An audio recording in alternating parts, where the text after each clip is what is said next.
ان کا سوال یہ ہے کہ بچہ یا بچی کی پیدائش کے بعد مسنون اعمال کیا ہیں، یعنی سنت کے مطابق کس طرح معاملہ کرنا چاہیے۔ بچہ یا بچی کی جب پیدائش ہو جائے تو ان کے بدن پہ ایک جھلی لگی ہوتی ہے، ایک رطوبت ہوتی ہے۔ امام اعظم ابو حنیفہ رحمہ اللہ کے نزدیک وہ پاک ہے، اس لیے بچہ غسل سے پہلے بھی پاک ہے، بشرطے کہ اس کے جسم پہ خون یا اور کوئی ناپاکی نہ لگی ہو۔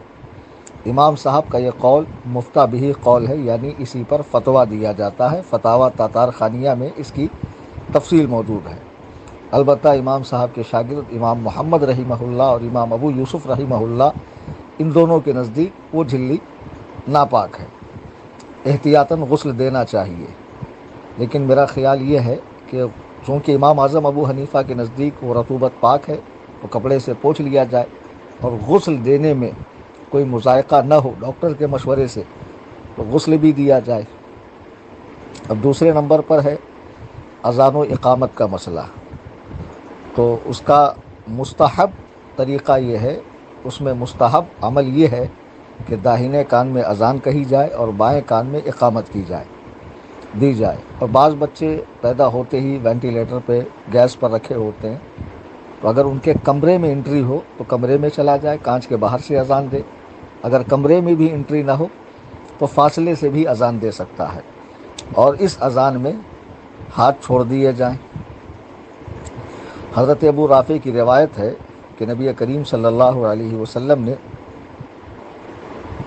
امام حسن بن علی رضی اللہ تعالیٰ عنہ کی ولادت کے بعد اذان کا حکم ارشاد فرمایا کہ اذان دی جائے۔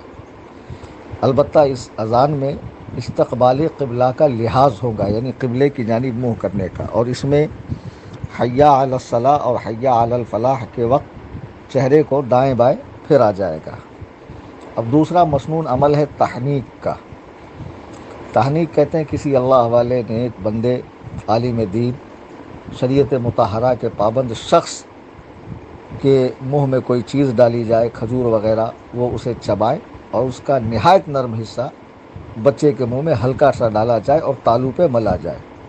اگر کھجور میسر نہ ہو تو کسی میٹھی چیز کے ذریعے بھی اس عمل کو کیا جا سکتا ہے، کسی بھی میٹھی چیز کے ذریعے۔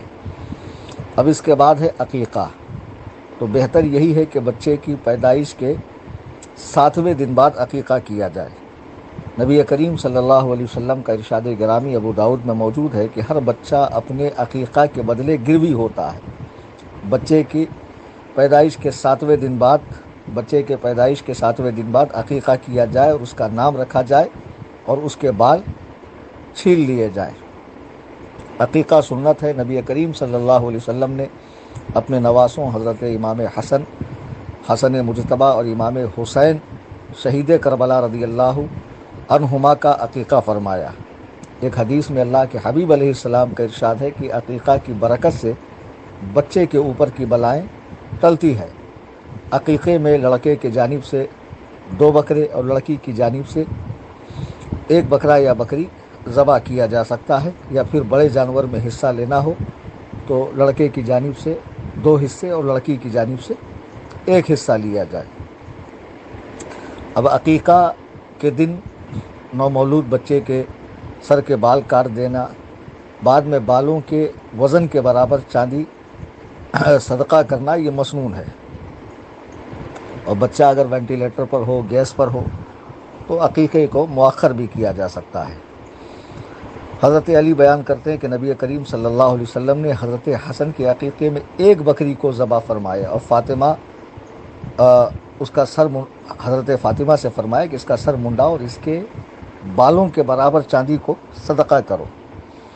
اور ایک مستحب عمل یہ ہے کہ بچے کے سر پر، تالو پر زعفران یا کوئی خوشبو ملنا، اور جب عقیقہ ہو جائے تو بچے کا یا بچی کا کوئی اچھا سا نام رکھنا۔